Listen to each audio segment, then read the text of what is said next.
ठीक है जी, आज हमने प्रैक्टिकल करके देखना है किसका, अपने सीएसएस के सब सेलेक्टर्स का। ठीक है, मतलब हम सीएसएस सेलेक्टर पढ़ रहे हैं। उस सीएसएस सेलेक्टर के अंदर हमारे पास एक ऑप्शन आया जिसे हम बोलते हैं क्या, सब सेलेक्टर। ठीक है, सब सेलेक्टर का मतलब क्या होता है कि ऐसा सिलेक्टर जो मतलब हम एक ऐसे किसी सिलेक्टर को सेट करेंगे, हमने जिस पे उस सिलेक्टर पे हमने काम नहीं करना है। जैसे मान के चलो कि मैंने एक एलिमेंट वाला सेलेक्टर ले लिया, ठीक है, मैंने इस पे अप्लाई नहीं करना है, मैंने इससे जो नेक्स्ट आने वाला एलिमेंट है मैंने उस पे अप्लाई करना है। ठीक है, वो होते हैं हमारे सब सेलेक्टर। सब सेलेक्टर कितनी तरह के हमने पढ़े थे, टोटल 4 तरह के सेलेक्टर। ठीक है, फर्स्ट सेलेक्टर जो था वो क्या था, वो था डिसेंडेंट सेलेक्टर। डिसेंडेंट सेलेक्टर, ठीक है, इसमें क्या था कि देखो जैसे मान चलो कि मैं क्या चाह रहा हूँ, जैसे हम यहाँ पे कोडिंग करते हैं, कोडिंग के लिए पहले मैं क्या करता हूँ कि यहाँ पे बेसिक सा स्ट्रक्चर लिख लेते हैं। ठीक है, मैं लिख लिया HTML लिख लिया, HTML का मैंने यहाँ पे हेड टैग लिख लिया, हेड टैग लिख लिया, टाइटल लिख लेंगे, टाइटल हम लिख देंगे यहाँ पे सब सेलेक्टर्स। ठीक है, सीएसएस सब सेलेक्टर। ठीक है, इस तरीके से, और यहाँ पे हम लिख देंगे बोल्ड टैग लगा देंगे, बोल्ड टैग लगा दिया, बोल्ड टैग क्लोज कर दिया। ठीक है, अब देखो यहाँ मैंने क्या किया, मैंने यहाँ पे 2-3 टैग ले लिए। जैसे मान चलो कि मैंने एक पी टैग ले लिया, ठीक है, एक पी टैग ले लिया।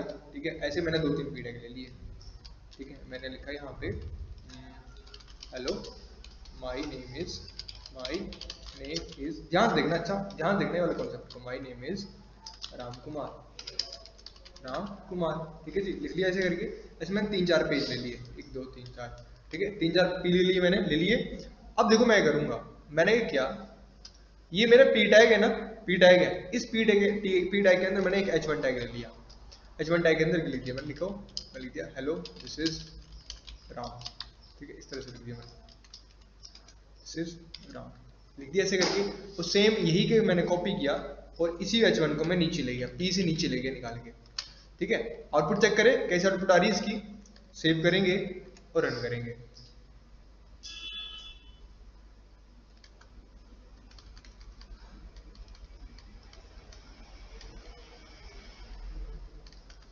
इस तरह की आउटपुट आ रही है, देख लो आ रही है। ठीक है, सारे पी टैग हैं और पी टैग के अंदर क्या लगा हुआ, हमारा H1 टैग लगा हुआ। ठीक है, अब देखो मैं क्या चाह रहा हूँ, मैं चाह रहा हूँ कि जो मेरा ये वाला H1 है, सिर्फ ये वाला H1 नहीं, ठीक है, वो क्या बन जाए, वो बन जाए मेरा उसको कुछ कोडिंग हो जाए, मतलब अजीब सी कोडिंग हो जाए, इसमें कुछ चेंज करेंगे कोडिंग में। स्टाइल टैग में आ जाएंगे, स्टाइल टैग में आ गए, इसकी बाय स्टाइल टैग लगा दिया। और यहाँ पे मैंने क्या लिया, मैंने लिखा कि मेरा जो पी टैग है ना, पी टैग के अंदर जो H1 आ रहा है, ठीक है, पी के अंदर जो H1 आ रहा है, ठीक है, उसका क्या रख दो, उसका बैकग्राउंड कलर क्या कर दो, बैकग्राउंड कलर क्या कर दो उसका, उसका बैकग्राउंड कलर कर दो आप रेड। ठीक है, सेव करते हैं और रन करके देखते हैं, सेव रन।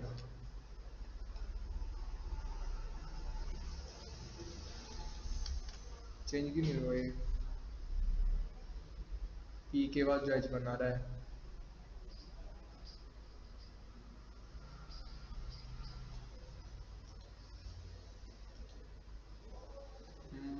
चलो H1 की जगह मैं यहाँ पे क्या लिखूँ, कोई और टैग लगा लेता हूँ। H1 के बाद कौन सा टैग आएगा यहाँ पे, चलो बी टैग लगा दिया, बी टैग, और यहाँ पे बी टैग लगा देते हैं।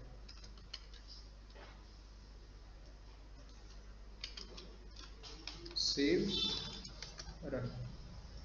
ठीक है जी, ठीक है, ये काम कर रहा है। H1 पे काम नहीं कर रहा है क्योंकि H1 जो वो अपने आप में हेडिंग है। अब यहाँ पे भी एक बी टैग लगा देते हैं। ठीक है, ये बी टैग यहाँ लगा लिया और इसके अंदर मैंने एक बी टैग लगा लिया। ठीक है, अच्छा एक बात याद रखना ना, आप लोग हमेशा बात याद रखना कि जो आपके हेडिंग्स टैग होते हैं ना, हेडिंग टैग्स, ठीक है, जैसे H1 हो गया, H2 हो गया, H3 हो गया, H4 हो गया, H5 हो गया, H6 हो गया, वो ना अपने आप को थोड़ा किंग वाली फीलिंग लेके चलते हैं। ठीक है, मतलब वो क्या बोलते हैं कि हम किसी के अंदर नहीं आएंगे, मतलब हम किसी के चाइल्ड नहीं बनेंगे, लेकिन कोई हमारा चाइल्ड बन सकता है। ठीक है, देखो पहले गड़बड़ क्या हो रही थी, पहले गड़बड़ ये हुई कि जैसे मैंने पी के अंदर क्या किया, मैंने H1 को ले लिया, मतलब H1 क्या बन गया, H1 एक चाइल्ड बन गया किसका, इस पी का, समझ रहे हो ना, इस पी के अंदर मैंने H1 को लिख दिया। ठीक है, तो वो किंग वाली फीलिंग वाला बंदा कि मैं किसी का चाइल्ड नहीं हो सकता हूँ। ठीक है, तो इसलिए वहां पे जो था वो मेरी जो भी एडिटिंग थी वो वहां पे मेरी अप्लाई नहीं की गई। ठीक है, अब इसको सेव करूंगा, अब इसको रन करूंगा, देखो अब एक प्रॉपर काम कर रहा है, कर रहा है ना काम, ये देखो, क्योंकि मैंने क्या किया, मैंने पी टैग लगाया, पी टैग के मैंने एक लाइन लिखी, उसका मैंने क्या लिख दिया, इसको बोल्ड कर दिया है,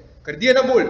तो यहाँ पे देखो मैंने क्या किया, मैंने यहाँ क्या बोला था, मैंने बोला कि जो भी बोल टैग है, सारे के सारे बोल टैग नहीं, कौन से बोल टैग जो किसी पी के डायरेक्ट बाद आ रहे हैं, समझ रहे हो, ध्यान देना यहाँ पे, जो किसी पी के पार्ट है, ठीक है, उस वाले बोल टैग को क्या कर दो तुम लोग, उसको उसकी बैकग्राउंड कलर को क्या कर दो, रेड कर दो, समझ गए, ये चीज बोली गई है यहाँ पे इस चीज में, समझ गए, डिसेंडेंट इसके अंदर देखो, पढ़ो इसके अंदर क्या लिखा हुआ है, क्या लिखा है, it matches all the elements that are descendant of a specified element, ठीक है, मतलब अगर मैंने यहाँ P लिख दिया और यहाँ B लिख दिया तो ये करेगा जितने भी B होंगे मेरे डॉक्यूमेंट में जो P के बाद आ रहे होंगे, ठीक है, उन सब पे क्या हो जाएगा, वो एलिमेंट जो वो अप्लाइड कर दिया जाएगा, समझ गए, क्या लिखा है, it means that selector can select elements that have descendant to other selectors, ठीक है जी, क्या बोल रहा है, मतलब ऐसा एलिमेंट को सिलेक्ट करेगा जो इसके डिसेंडेंट होंगे, ठीक है, समझ गए, क्लियर हो गया कॉन्सेप्ट ये वाला, समझ गए डिसेंडेंट वाला।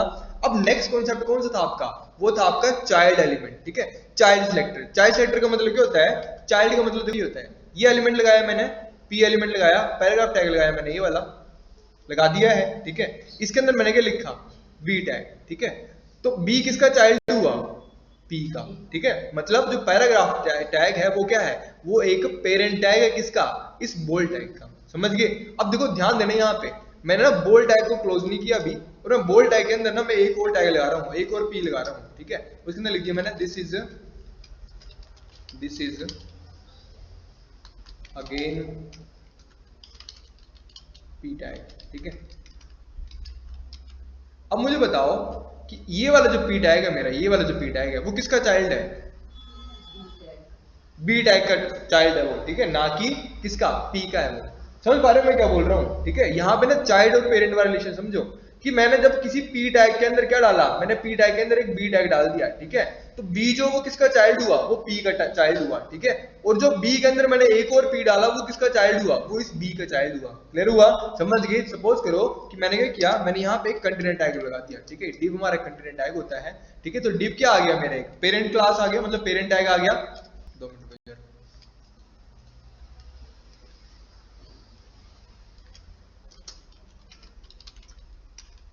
डिव क्या आ गया, मेरा पेरेंट टैग आ गया, और पेरेंट टैग के अंदर मैंने क्या किया, मैंने सारे टैग डाल दिए, ये देखो इस तरीके से, ठीक है, तो अब मैं क्या लिखूंगा, मैं लिखूंगा कि डिव के अंदर जितने बी आएंगे, चेक करते हैं जरा एक बार, ठीक है, डिव के अंदर जितने बी आ रहे हैं, सेव किया, रन किया, ये देखो अपने आप ही हो गया ना ये, ठीक है, एक ये बी वाला मैच हो गया, ये वाला बीच हो गया, ठीक है, देखो डिसेंडेंट का मतलब क्या होता है, डिसेंडेंट का मतलब होता है कि इस डिव के अंदर, ठीक है, इस डिव के अंदर जितने बी आ रहे हैं, तो देखो एक बी तो ये आ गया, आगे ना ये वाला बी, अच्छा बी रहने देते हैं, हम पी चेक करते हैं जरा,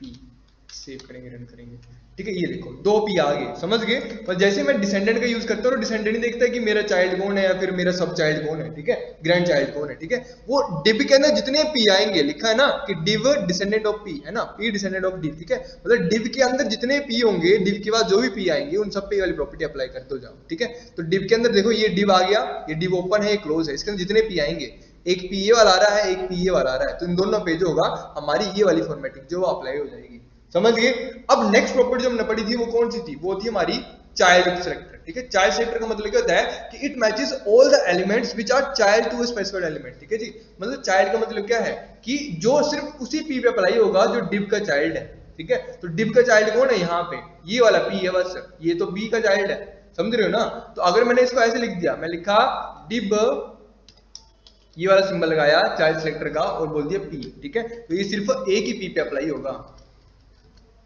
सेव नहीं हुआ क्या,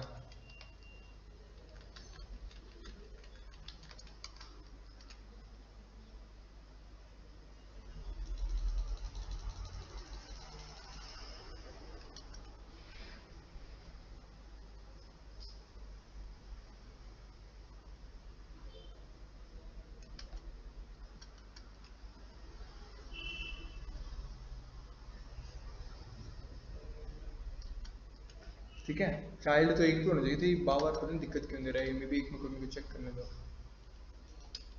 डिव सिलेक्टर ऑफ पी,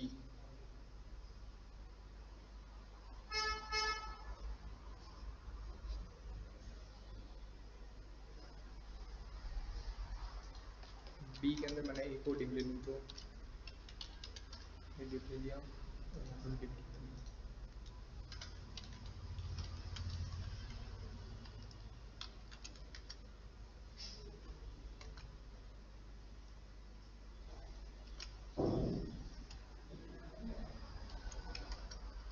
ठीक है। तो मतलब चाइल्ड में क्या कर रहा है, ये चाइल्ड में भी अपने सारे उस चाइल्ड को ले रहा है, ठीक है, मतलब अपने चाइल्ड को ले रहा है, ग्रैंड चाइल्ड को ले रहा है, मतलब ऐसे पी को ले रहा है जो डिप के अंदर आते हैं, ठीक है, मतलब डिप के बाद वाले जो पी है ये उनको ले रहा है, सिर्फ डिप के अंदर जो पी आ रहे हैं उनको ले रहा है, समझ गए। मतलब डिसेंडेंट और जो चाइल्ड पेरेंट है वो समथिंग लाइक सेम सेम ही, ये दोनों कॉन्सेप्ट क्लियर हो गया।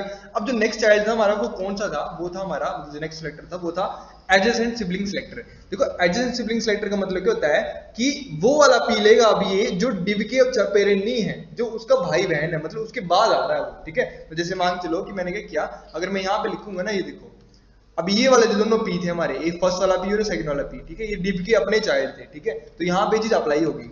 अब नेक्स्ट देखो, जैसे मैं यहाँ पे क्या कर दूंगा, मैं यहाँ पे साइन चेंज कर दूंगा, किसको कर दूंगा, मैं प्लस का लगा दूंगा, ठीक है। प्लस का मतलब क्या हो गया, सिबलिंग्स, ठीक है। तो सिबलिंग का मतलब क्या हो गया कि ये इनको कंसीडर नहीं करेगा, किसको कंसीडर करेगा, ये सिर्फ इनको कंसीडर करेगा, समझ रहे हो, समझ रहे हो। ये देखो यहाँ पे अब जैसे मैंने पी लगा दिया, सेव करूंगा, रन करूंगा, तो ये देखो समझ गए, ये अपना अगला भाई बहन ले रहा है ये, ठीक है, जनरल वाली बात कर रहा हूं मैं, ठीक है। ये देखो यहाँ पे देखो, और जैसे मैं क्या कर दूंगा, यहाँ पे कोडिंग पे जाके मैंने यहाँ पे टिल्ड वाला सिंबल डाल दिया, ठीक है, तो अपने सारे भाई बहनों को ले लेगा जो भी डिप के बाद आ रहे होंगे, समझ रहे हो। यहाँ पे दो चीजों का ध्यान रखना, एक होता है आपका एडजेसेंट सिबलिंग और एक होता है आपका जनरल सिबलिंग, ठीक है। एडजेसेंट सिबलिंग का सिंबल क्या होता है, प्लस होता है, इसमें क्या होता है, ये सिर्फ अपना नजदीकी भाई बहन को कंसीडर करता है, मतलब नजदीकी टाइप को कंसीडर करता है। जैसे मैंने यहाँ क्या लिखा था, मैं लिखा था ना डिव, अगर यहाँ मैं प्लस लगा दूं, ठीक है, और मैंने लिख दिया प्लस पी, तो ये क्या करेगा, जो डिव के बाद अगला पी आ रहा है, इस डिव के बाद जो अगला पी आ रहा है, ये सिर्फ उसी को ही अप्लाई करेगा कोडिंग, समझ रहे हो। ये होता है आपका कौन सा, एडजेसेंट सिबलिंग, ठीक है। और जनरल सिबलिंग का मतलब क्या होता है कि डिव के बाद जितने भी पी आएंगे, ये वाला सिंबल, ठीक है, कि डिव के बाद जितने पी आएंगे, जितने भी पी आएंगे, मतलब जो मैच करेंगे पी को, उन सब पे वो अप्लाई करेगा, क्लियर हो गया। देखो एडजेसेंट सिबलिंग का मतलब क्या होता है कि उसका नजदीकी एक टैग, मतलब स्टार्टिंग का एक टैग को अप्लाई करेगा वो, समझ रहे हो। और जनरल सिबलिंग का मतलब क्या है कि जो डिव टैग के, मतलब जो भी उस टैग के, मतलब फर्स्ट एलिमेंट के बाद जो भी ये वाला सेकंड एलिमेंट आएगा वो सब पे अप्लाई हो जाएगा, ठीक है, समझ रहे हो। और जब मैंने क्या किया, जब मैंने यहाँ पे एडजेसेंट सिबलिंग लगाया, तो एडजेसेंट सिबलिंग का मतलब क्या हो गया कि फर्स्ट एलिमेंट के जो बाद, तुरंत बाद एक सेकंड एलिमेंट आ रहा है, सिर्फ उसी पे अप्लाई करेगा वो वाली कोडिंग को, क्लियर हुआ, समझे, समझे कि नहीं, ठीक है। डिसेंडेंट का मतलब क्या था कि डिसेंडेंट का मतलब कि इसके अंदर जितने भी पी आएंगे उनका सेम चाइल्ड भी था, कि डिप के जितने भी चाइल्ड होंगे उन सब पे अप्लाई हो जाएगा, क्लियर हुआ, समझ गए। यही था आपका कॉन्सेप्ट, कौन सा, सबसेक्टर वाला। कितने कॉन्सेप्ट पढ़े हमने, ये 4 तरह के पढ़े। फर्स्ट पढ़ा हमने डिसेंडेंट, ठीक है, डिसेंडेंट मतलब कि फर्स्ट एलिमेंट के अंदर जितने भी एलिमेंट होंगे सब पे अप्लाई हो जाएगा।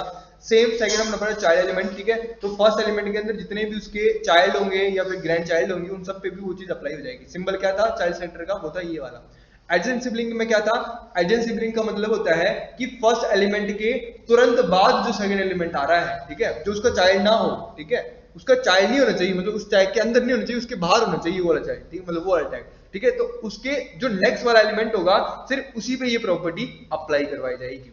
नेक्स्ट क्या था, जनरल सिबलिंग सेलेक्टर। इसमें क्या था कि जो आपका फर्स्ट एलिमेंट होता है ना, और फर्स्ट एलिमेंट के बाद जितने भी आपके सेकंड एलिमेंट आएंगे जो ये वाले होंगे, ठीक है, तो उन सब पे अप्लाई हो जाएगा, क्लियर हुआ।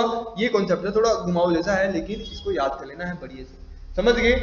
अब देखो तुम्हें नाइट में क्वेश्चन कैसे आ सकते हैं, नाइट में तुम्हें क्वेश्चन, मतलब पेपर में तुम्हें क्वेश्चन कुछ इस तरह के आएंगे कि तुम्हें ये वाला सिंबल दे दिया होगा, ये वाला सिंबल दिया होगा बना के, और बोला होगा कि बताओ इस सिंबल का क्या काम है, ठीक है, समझ गए। या फिर इससे मिलते जुलते आपको नीचे ऑप्शन दे दिए होंगे कि ये सिंबल क्या करेगा कि ये जो इसके आने वाले के बाद, इसके आने वाले के जो टैग्स हैं सबको सेलेक्ट कर लेगा, किसी एक को करेगा किसी को भी नहीं करेगा, कि उसके चाइल्ड को सेलेक्ट करेगा, ठीक है, इस तरह के ऑप्शन होंगे। तो ये वाला चाइल्ड क्या करता है, मतलब ये वाला टिल्ड सिंबल क्या करता है आपका कि जो फर्स्ट एलिमेंट के बाद जितने भी सेकंड एलिमेंट आते हैं, ठीक है, उन सभी को वो सेलेक्ट कर लेता है अपने आप ही, समझ गए, क्लियर हो गया। और एडजेसेंट में क्या होता है कि जो फर्स्ट एलिमेंट के बाद जो सेकंड एलिमेंट आता है, वो जो फर्स्ट टाइम जो सेकंड एलिमेंट आता है सिर्फ उसी को सिलेक्ट करता है वो, क्लियर हुआ कि नहीं हुआ, समझ गए ना। अब नेक्स्ट तरह की जो हेडिंग पढ़ो आप, वो कौन सा सिलेक्टर है हमारा, बस आज सारे सिलेक्टर हमने खत्म कर देने हैं। अब नेक्स्ट नंबर पे जो आपका सिलेक्टर है, कौन से नंबर का सिलेक्टर आपका, ये है 6 नंबर का, ठीक है।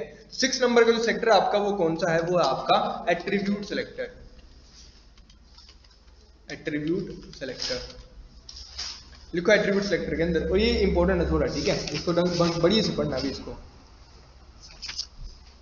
लिखो attribute selectors, these are special kind of, these are special kind of selectors, special kind of selectors that will match that will match elements based on their attributes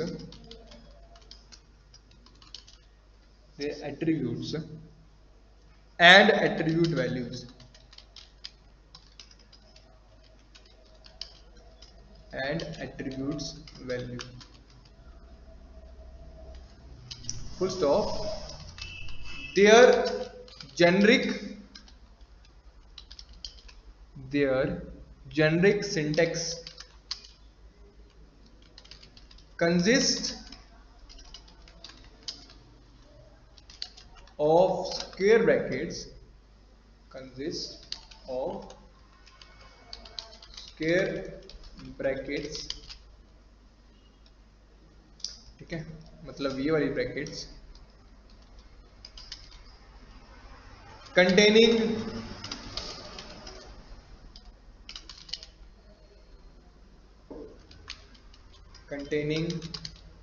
an attribute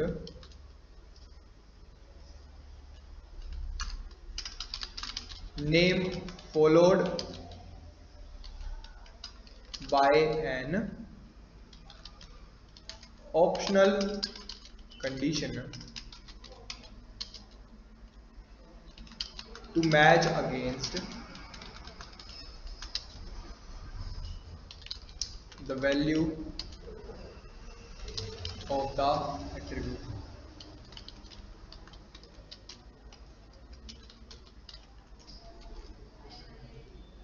full stop, ठीक है।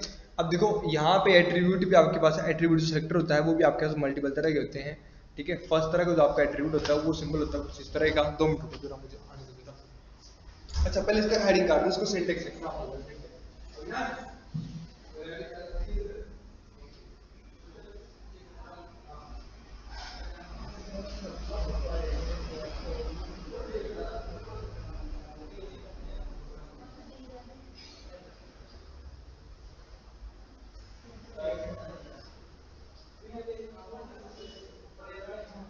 YouTube पे होती है,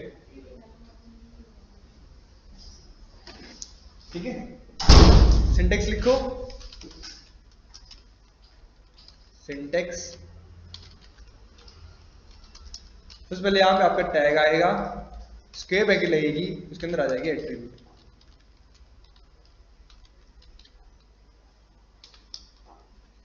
और फिर यहाँ आ जाएगी आपकी properties,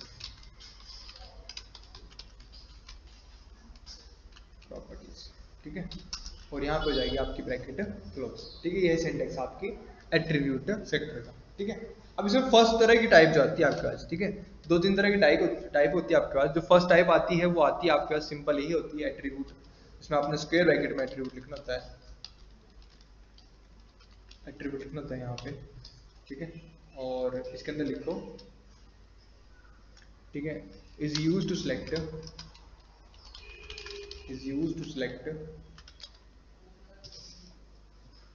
elements with a specified element with the specified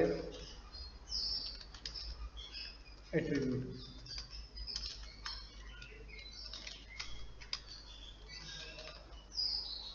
ठीक है। नेक्स्ट लिखो,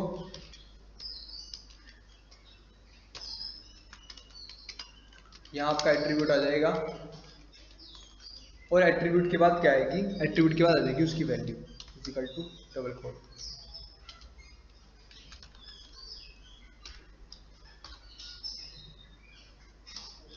ठीक है।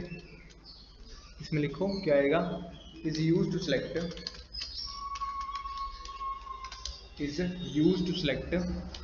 elements with the specified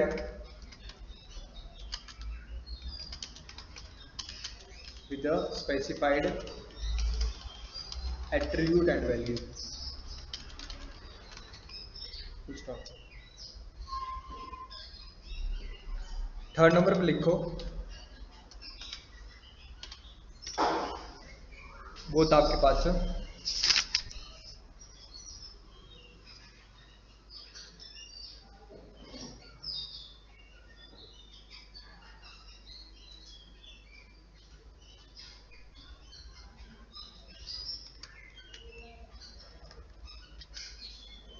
यहाँ पर ध्यान देना, यहाँ पे ठीक है, ये होता है एक्सपोनेंट का सिंबल लगता है इसके साथ, ये वाला,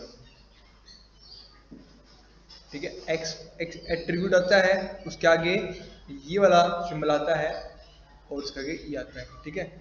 ब्रैकेट में लिख लो स्टार्टिंग, ठीक है, ब्रैकेट में लिख लो स्टार्ट्स, ऐसे याद रखना इसको स्टार्ट्स करके, ठीक है। छोटे छोटे मैं कॉन्सेप्ट बताऊंगा ये वाले करके, ठीक है। ये वाला सिंबल दिखेगा ना आपको कहीं पे भी एक्सपोनेंट वाला, इसको याद रखना तुमने स्टार्ट करके, ठीक है। अब क्या चीज है लिखो इसके अंदर,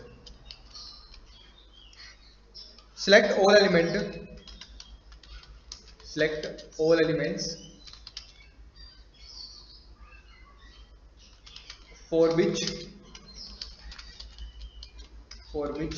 the value starts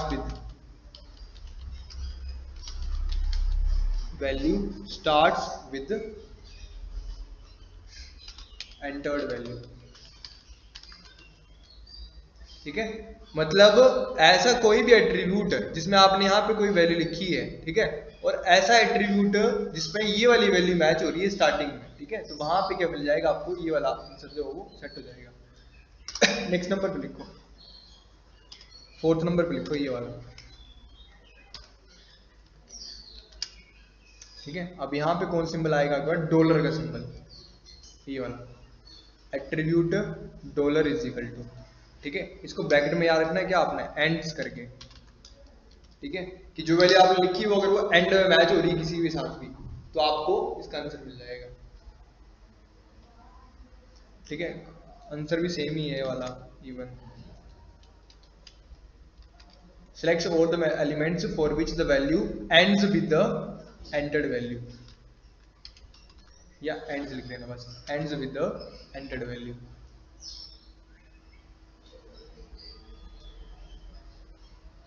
वही चल रही है ना, चल रही है।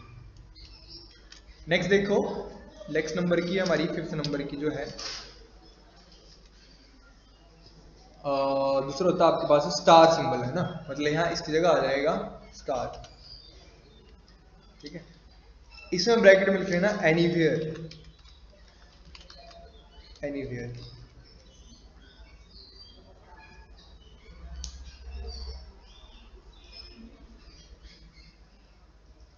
ठीक है। इसमें लिखो कुछ इस तरीके से, select all the elements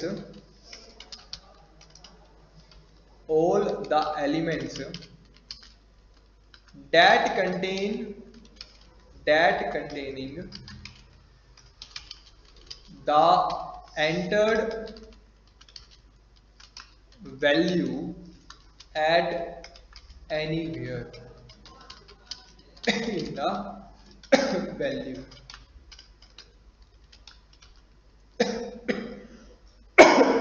लिख लो यहाँ पे, ठीक है। 5 हो गए, एक और बच रहा आपके पास, बस लास्ट है वो कौन सा है, वो है आपका ये होता है आपका और सिंबल वाला होता है आपके पास, हाँ ये चीज 6 नंबर पे लिख लो,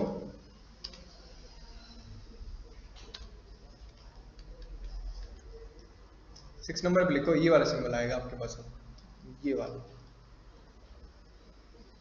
ठीक है। इसमें ब्रैकेट में लिख लो does not contain any space and must separated with hyphen, ठीक है। हाइफन का सिंबल ये होता है, देखो ये वाला सिंबल, ठीक है, हाइफन बोलते हैं इसको, separated with the hyphen, hyphen, separated with the hyphen, ठीक है। बस ये याद रखना आप लोगों ने कि वैल्यू में क्या हो कि हाइफन लगा हो बीच में और कोई स्पेस ना हो, तो वहां पे उसको टारगेट कर लेंगे। क्लियर हुआ, समझ गए। अब इसके एग्जांपल करते हैं। एग्जांपल्स भी कॉपी पे नोट डाउन करते चलना आप लोगों ने साथ साथ में, ठीक है। तो देखो एट्रीब्यूट सिलेक्टर का मतलब क्या है कि वो सिर्फ कहाँ किसको टारगेट करेगा, वो उस टैग को टारगेट करेगा जिस टैग के अंदर वो पर्टिकुलर एट्रीब्यूट जो वो प्रेजेंट है। समझ गए, क्लियर हुआ। जैसे मान चलो कि मैंने क्या किया, मैंने यहाँ पे इसको डाल देते हैं अब यहाँ से, और यहाँ पे ना मैंने क्या किया, मैंने 2-3 टैग ले लेते हैं। कौन सा टैग लेंगे, एक चलो टेबल टैग ले लेते हैं, या फिर टेबल टैग रहने देते हैं, हम कोई अलग सा टैग लेते हैं। जैसे मान लो कि मैंने एक पी टैग ले लिया, ठीक है, पी टैग ले लिया, मैं लिखती हूँ यहाँ पे hello this is Ram Kumar, ठीक है, इस तरह से राम कुमार लिख दिया मैंने, इस तरह से ये लिख दिया इस तरह से। और मैं पी टैग के अंदर मैंने एक एट्रीब्यूट लगा दिया। कौन सा एट्रीब्यूट है, मैंने लगा दिया पी के अंदर कौन सा एट्रीब्यूट होता है हमारे पास, अलाइन एट्रीब्यूट होता है हमारे पास, ठीक है। तो अलाइन इज इक्वल टू मैंने क्या लिख दिया, मैं लिख दिया align is equal to justify, ठीक है, इस तरह से मैं लिख दिया। अब ऐसे हमारे पास टेबल टैग भी होता है, ठीक है, टेबल टैग के अंदर भी मल्टीपल एट्रीब्यूट्स होते हैं। टेबल टैग लगा दिया, टेबल टैग के अंदर मैंने टीआर टैग लगा लिया, ठीक है, टीआर के अंदर मैंने एक टीएच टैग टीडी टैग लगा दिया, ठीक है, उसके अंदर लिख दिया मैंने मैं लिख दिया नेम, फिर लिख दिया मैंने क्लास, मैंने ऐसे लिख दिया रोल नंबर, लिख दिया इस तरीके से। और मैंने क्या किया, मैंने यहाँ पे एट्रीब्यूट लगा लिया, कौन सा, एक लिख दिया मैंने align is equal to centre, और मैंने एक लिख लिया साथ में एक और बॉर्डर इज इक्वल टू 5 या फिर 2। समझ गए, इसके आउटपुट चेक करेंगे कैसी आउटपुट आ रही है, ये आउटपुट आ रही है मेरे पास निकल के। समझ गए। अब देखो मैं क्या बोलूंगा, मैंने बोला कि चलो एक और पी टैग यहां से ले लेते हैं, कंट्रोल डी कर लिया और इसको पकड़ के मैं नीचे ले गया यहाँ पे, ठीक है, और इसकी अलाइनमेंट मैंने कर दी सेंटर। ध्यान देना बस इधर क्या बोल रहा हूं मैं। अब मैंने क्या लिखा, देखो अब मैं यहाँ क्या लिखूंगा, मैंने लिखा कि कोई भी पी टैग जिसका एट्रीब्यूट क्या हो, जिसका एट्रीब्यूट हो अलाइन, ठीक है, उसमें क्या कर दो कि उसका बैकग्राउंड कलर रेड कर दो और टेक्स्ट का कलर क्या कर दो, येलो कर दो। टेक्स्ट कलर क्या कर दो, उसका येलो कर दो, ठीक है। अब देखना क्या होगा, जैसे मैं लिखा पी एट्रीब्यूट अलाइन, मतलब कोई भी पी टैग है जिसमें मैंने अलाइन एट्रीब्यूट लगाया है, ठीक है, और एक और पी टैग लेते हैं जिसमें मैं कोई भी एट्रीब्यूट नहीं लगाता हूं, डी टैग ले लिया और इसका यहां से मैंने अलाइन एट्रीब्यूट जो वो उड़ा दिया, ठीक है। अब देखो ये देखो, इस पी टैग में आ रहा है, इस पी टैग में आ रहा है, इस पी टैग में नहीं आ रहा है। क्यों नहीं आ रहा है, क्योंकि इसमें अलाइन एट्रीब्यूट लगा है, इसमें अलाइन एट्रीब्यूट लगा है और इसमें नहीं लगा है, ठीक है। ये हो गया आपका फर्स्ट वाला कॉन्सेप्ट। वो कौन सा था, वो था आपका ये वाला कि डायरेक्ट आप एट्रीब्यूट का नाम लिखेंगे और वो आपका सेट कर लेगा। समझ गए। अब दूसरा कॉन्सेप्ट किया हमने कौन सा, कि एट्रीब्यूट में हम वैल्यू डाल देंगे कि सिर्फ वही एट्रीब्यूट सेलेक्ट करना है जिसके अंदर पर्टिकुलर एक वैल्यू हो।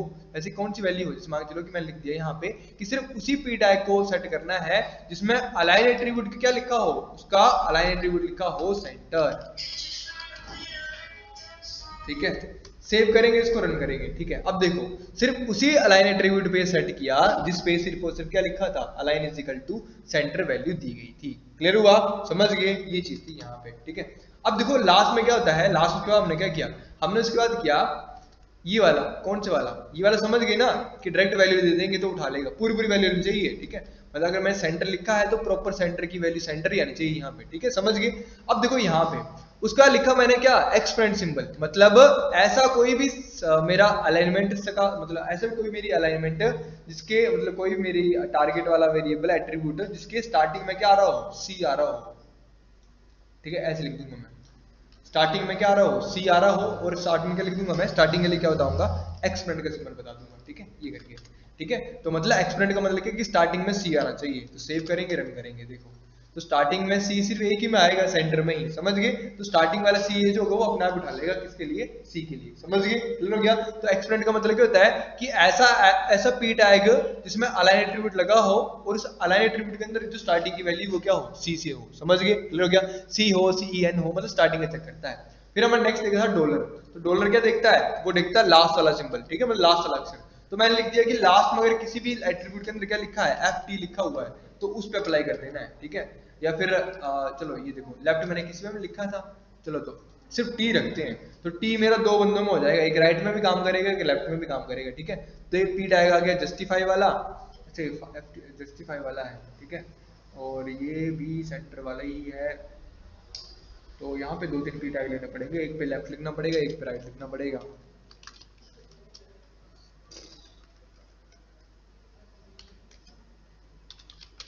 Align is equal to left लिख देते हैं और एक और ले लेते हैं, उसमें हम align is equal to right कर देते हैं।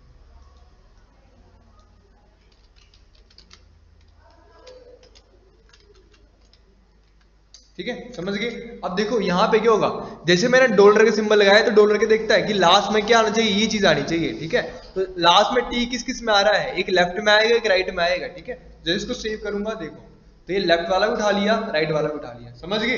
अब दूसरा क्या देखा था हमने, दूसरा लास्ट में देखा था कि अगर हम क्या करते हैं, स्टार वैल्यू लगाते हैं, तो स्टार का मतलब क्या होता है कि वो अक्षर कहीं भी आता हो बीच में, जैसे मैं यहाँ स्टार लगा दूंगा ना, उस स्टार में मैंने क्या लिख दिया, मैं लिख दिया यहाँ पे, देखते सब में कॉमन क्या है, इसमें टी कॉमन है, इसमें भी टी कॉमन ही आएगा।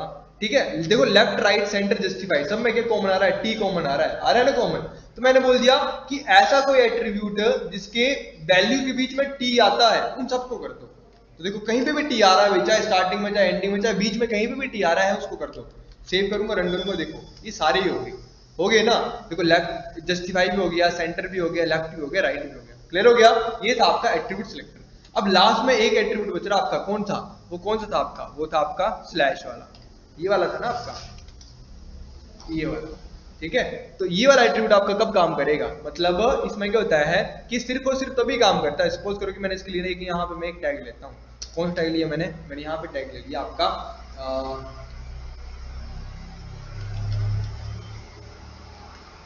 एंकर टैग लेते हैं। ठीक है, एंकर टैग ले लिया, यहाँ पे लिख दिया मैंने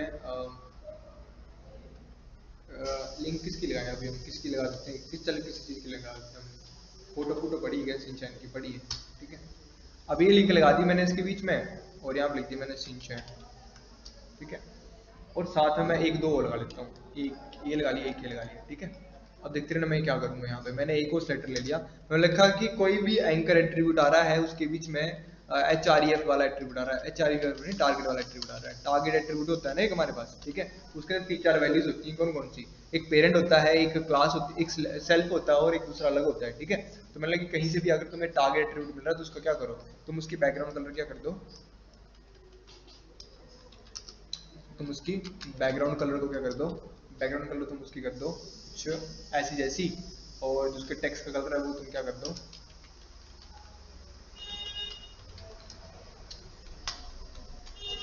कलर कर दो उसका व्हाइट। ठीक है, ये चीज कर दो, सेव करेंगे, रन करेंगे। ठीक है, ये चीज आ रही बन गई, 3 लिंक्स आगे बन गई यहाँ पे। अब देखो यहाँ पे मैंने क्या किया, अच्छा यहाँ पे काम तो किसी पे भी नहीं किया, अच्छा काम क्यों नहीं किया, क्योंकि मैंने टारगेट किसी पे लगाया ही नहीं था। ठीक है, तो हम यहाँ पे टारगेट एट्रीब्यूट लगाते हैं सबसे पहले तो टारगेट। ठीक है, टारगेट क्या लगा दिया, एक पे मैंने ब्लैंक लगा दिया, एक पे पेरेंट लगा दूंगा, एक पे सेल्फ लगा दूंगा। ठीक है, अंडरस्कोर ब्लैंक लगा दिया, एक पे मैंने सेल्फ लगा दिया। ठीक है, और एक पे मैंने क्या लगा दिया, एक पे मैंने वो लगा दिया क्या, पेरेंट लगा दिया। ठीक है, इस तरीके से सेव करेंगे, रन करेंगे। ठीक है, इस तरीके से तो आगे सब पे आगे बन के सब पे टारगेट एट्रीब्यूट आ गया। अब मैंने क्या बोला कि सिर्फ आप वही लेना है, वही अलाइन एट्रीब्यूट ले, टारगेट एट्रीब्यूट लेना है जिसके अंदर क्या लिखा हो, जिसके अंदर क्या लगा हो, इसके अंदर लगा हो टारगेट पे काम नहीं करेगा, ये इमेज पे काम करवाते हैं हम इससे, अल्ट करके ALT, और यहाँ लिख देंगे हम इमेज, IMG इमेज। और यहाँ पे हम इसका बैकग्राउंड कलर नहीं करेंगे, हम इसका बॉर्डर कलर कर देते हैं, यहाँ पे बॉर्डर कलर, और कलर यहाँ से उड़ा देते हैं। ठीक है, और यहाँ पे हम क्या लिखते हैं, हम यहाँ पे लिख देते हैं AB ले लिया हमने ऐसे करके। ठीक है, तो अब क्या करूँगा मैं, यहाँ से इन सभी को इमेजेस को उड़ा देते हैं, और यहाँ से हम लिख देते हैं एक दो इमेज लेंगे, मैं लिखते हैं यहाँ पे इमेज, और SRC के अंदर मैं लिखते हैं सिंचन, और सिंचन लिख दिया, और आर्ट के अंदर मैंने नाम दे दिया इसका AB। ठीक है, दे दिया इस तरह से नाम। अब हम इसको सब सेव करके रन करके देखेंगे तो ये कुछ इस तरह की आ रही बन के। ठीक है, अब यहाँ पर हम क्या करते हैं, ऊपर जाके alt is equal to AB,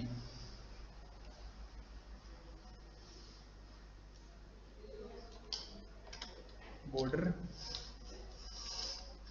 4 pixel solid brown. आ गया बन की, समझ गई। अब देखो मैं क्या करूंगा, अब जैसे मैं यहाँ पे जब मैं ये चीज लगाऊंगा यहाँ पे, ये करके मैंने ये लगाया, कहाँ गया मेरा ये करके, ठीक है। अब देखो जैसे मैंने क्या लगाया यहाँ पे, ये लगा दिया, ये लगा दिया, तो मुझे इसके बीच में क्या लगाना पड़ेगा, हाइफन लगाना पड़ेगा, ठीक है। मतलब ये सिर्फ तभी काम करता है जब आपके एट्रीब्यूट की वैल्यू के अंदर क्या लगाओ, हाइफन लगाओ, अदरवाइज ये काम नहीं करेगा, ठीक है। तो मैं करूंगा इस एट्रीब्यूट के अंदर जाके हाइफन लगा दूंगा, ठीक है। तो सेम कुछ नहीं, आप लोगों ने याद रखना है कि कौन सा कब काम करता है। क्लियर हो गया, यही काम था, आपको यही याद रखना है बस ये करके, ठीक है। मतलब क्या था कि जब आप सिंपल एट्रीब्यूट लगाओगे तो एट्रीब्यूट का नाम मैच कर लेगा, अगर वैल्यू लिखोगे तो सेम वैल्यू होगी तब भी मैच कर लेगा। जब एक्सप्रेंट लगाओगे तो जो वैल्यू आपने यहाँ दी होगी अगर वो स्टार्टिंग में होगी तो मैच कर लेगा, अगर डॉलर के सिंबल लगाओगे तो जो वैल्यू यहाँ लिखी है उसके एंडिंग में मैच होगा तो कर लेगा, अगर आप स्टार लगाओगे तो वो वैल्यू कहीं भी बीच में पड़ी होगी उसको मैच कर लेगा, ठीक है। और अगर ये हाइफन लगाओगे तो बीच में क्या करो, बीच में क्या करना पड़ेगा आपको, अगर हाइफन लगा होगा सिर्फ तभी काम करता है, स्पेस बीच में नहीं होना चाहिए, समझ गए। यही काम था आज का पूरा ही। क्लियर हो गया, किसी को डाउट? चलो तो ठीक है, जाओ फिर।